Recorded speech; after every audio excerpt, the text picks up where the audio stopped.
Well, when the film first came out, the first week it ever played in Phoenix, Arizona, that's when I saw it for the first time. I was in high school. And I couldn't really comprehend the enormity of the experience, so I wasn't really able to digest it in one sitting. I actually walked out of the theater stunned and speechless and didn't quite understand the impact that film had had on me until months later. I'm talking about months later, because I didn't see it 2 times in the 1 week. I saw it one time, and it just pulverized me. I went out and bought the Maurice Jarre soundtrack. And for the next couple of months, I played the score over and over and over again. They had a sort of a little production book inside the soundtrack album. I just devoured each picture, wanting to understand how that film was made. It was a miracle, that picture. What is it, Major Lawrence, that attracts you personally to the desert? It's clean.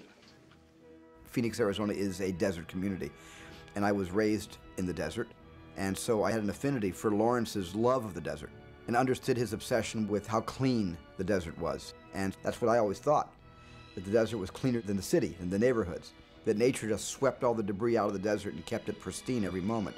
And it was that moment of Lawrence and nature sort of at one with each other that I really could relate to on that very natural level. Oh, thanks, Dryden. This is going to be fun. Lawrence, only 2 kinds of creature get fun in the desert, Bedouins and gods, and you're neither. Take it from me. For ordinary men, it's a burning, fiery furnace. No, Dryden. It's going to be fun.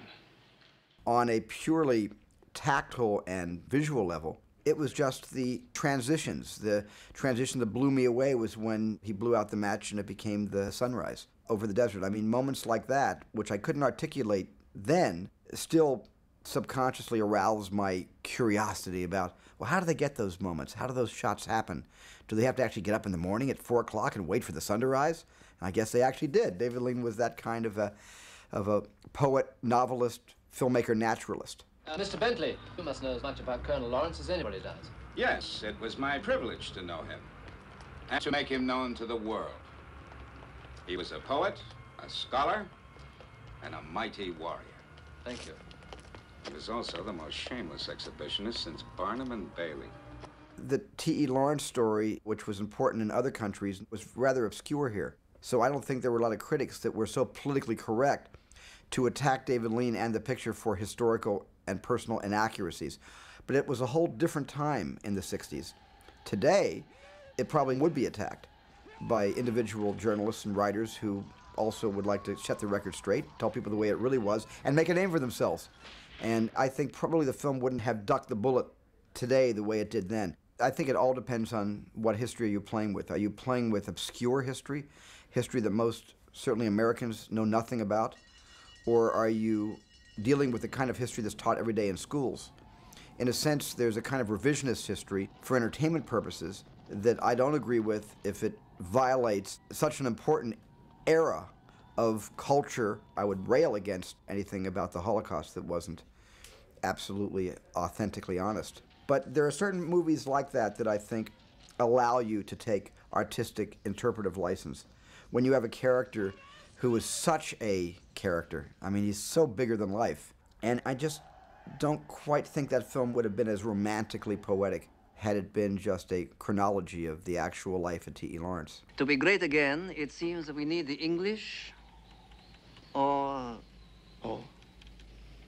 what no man can provide, Mr. Lawrence. We need a miracle.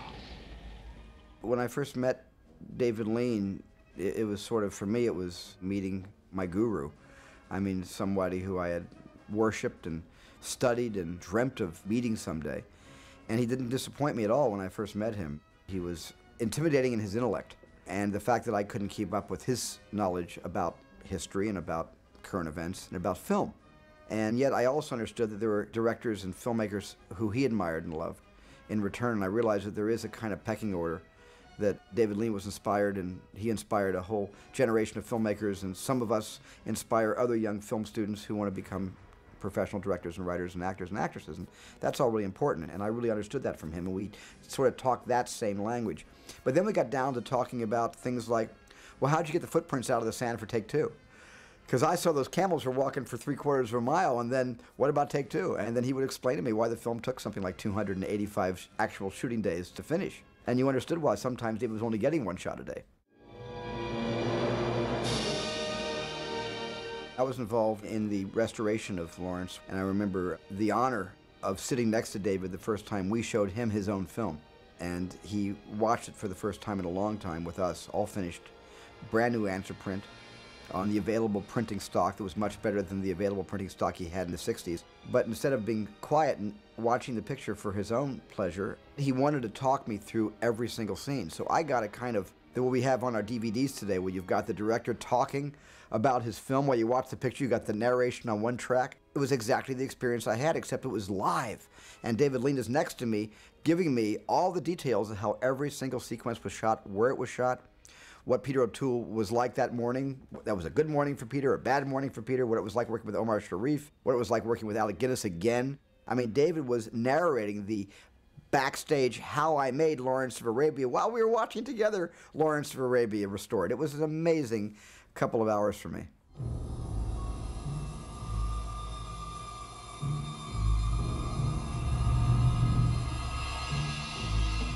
I'm going to just be boring like everybody else and not be original and just say that I think the Mirage sequence is still the greatest miracle I've seen on film.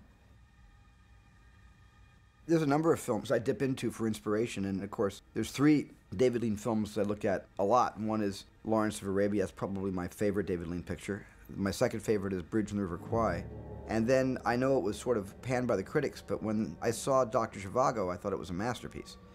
And I was just also very emotionally pulverized by that picture. So those 3 films I every once in a while look at again, especially before I start my own picture. Make God your agent! Akbar!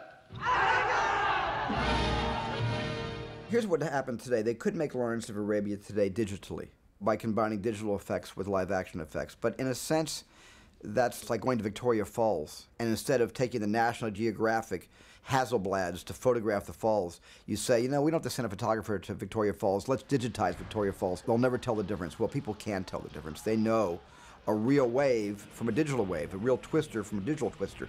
People know this. And I think that Lawrence today would probably cost about $285 million to make in today's money. And to do it digitally would be a tremendous sin, because what makes that film, unlike any film that can be made again, is that it was done naturally, with the elements of light and sound and maybe the greatest screenplay ever written for the motion picture medium.